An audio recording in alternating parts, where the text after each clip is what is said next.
পয়লা বৈশাখে নেত্রলোকের আলোক যাত্রা টাকিতে। পয়লা বৈশাখের সকালে টাকির মরণোত্তর চক্ষু সংগ্রহ কেন্দ্র নেত্রলোকের পক্ষ থেকে অনুষ্ঠিত হল আলোক যাত্রা।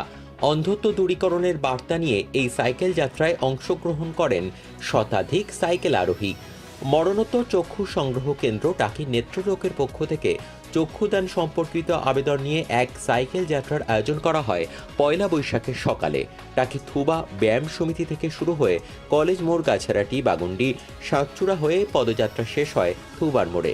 চলতি পথে শাকচূড়া বাজার, শরণিয়া সহ বিভিন্ন জায়গায় পথসভার মধ্য দিয়ে মরণোত্তর চক্ষুদান বিষয়ে সচেতনতার বার্তা দেন চক্ষুদান আন্দোলনের স্বেচ্ছাসেবকরা।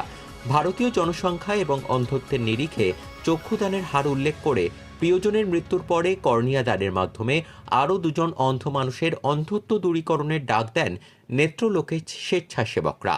কুসংস্কার এবং ধর্মীয় বেড়াজাল পেরিয়ে প্রিয়জনের মৃত্যুর পর কর্নিয়া দানের মাধ্যমে অন্ধত্ব দূরীকরণ এবং আরও কিছুদিন প্রিয়জনকে অপরের মধ্যে বাঁচিয়ে রাখার আবেদন জানান নেত্রলোকের সদস্যরা। জন্য এত অন্ধ ছেলেমেয়েরা চারিদিকে রয়েছে। সারা ভারতবর্ষে কয়েক কোটি অন্ধ ছেলে মেয়ে আছে। তারা কোনো জাত মানে না, তারা হিন্দু না, মুসলমান না, খ্রিস্টান না, পার্সি না, জৈন না, তারা হচ্ছে মানুষ। ছোট ছোট শিশুরা, বাচ্চারা, যদি কারো এর মধ্যে কোনো অভিজ্ঞতা হয়ে থাকে কলকাতা মেডিকেল কলেজে বা পিজি হসপিটালে যাওয়ার, গিয়ে দেখবেন একটা ওয়ার্ড আছে অন্ধদের ওয়ার্ড, যেখানে অন্ধ ছেলে মেয়েরা ভর্তি আছে। একটা মানুষের পায়ে চলার শব্দ পেলে তারা বিছনা থেকে উঠে বসে থাকে, দাদা চোখ কি এলো, দাদা আমাকে কি আজকে চোখ হবে, কবে থেকে ভর্তি হয়ে আছে একটা চোখের জন্য।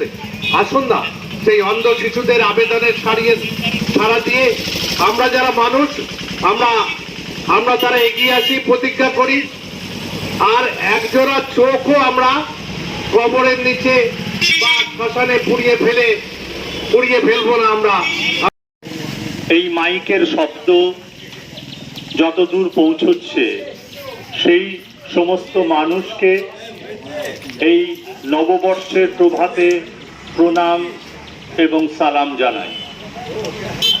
আমরা একটা সমস্যা নিয়েই এসেছি আপনার দ্বারে এবং ৩৮ বছর ধরে আমরা এই সমস্যাটার পিছনে দৌড়ে যাচ্ছি। সমস্যাটার কিছু নয়, অন্ধ মানুষের চোখে আলো ফিরিয়ে দেওয়ার সমস্যা।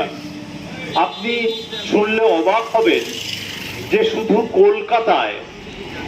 কলকাতায় প্রতিদিন প্রায় ১৮০০ চোখ পুড়ে যায় এবং কবরে যায়। আর প্রতিদিন কলকাতায় ৫ জোড়া চোখও আমরা সংগ্রহ করতে পারি না। এরা যে সকলে চোখ দেবেন না তা নয়, বিষয়টা হলো আমরা এই চোখ দেওয়ার বার্তাটা তাদের কাছে পৌঁছে দিতে পারিনি। তাই আজ প্রভাতে আপনাদের কাছে এসেছি।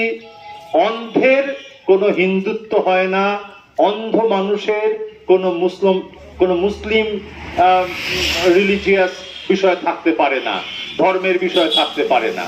সেখানে অন্ধই। একটা অন্ধ মানুষের কষ্ট আমরা যদি অনুভব করি, আমরা যদি ভিতর থেকে অনুভব করতে পারি, আমরা চোখটা কবরে দিতে পারবো না, আমরা চোখটা পুড়িয়ে ফেলতে পারবো না। অন্ধ মানুষের কথা ভাবতে পারি, সেটা সমাজের পক্ষে ভীষণ মঙ্গল হবে। আপনারা সবাই এই বিষয়টা নিয়ে ভাবতে থাকুন। আজ না হোক ৫ বছর পরে হবে, তবু আপনারা এটা ভাবতে থাকুন। আমি তো ভালো বলতে পারি না, সেই জন্যে আমার মাইক আপাতত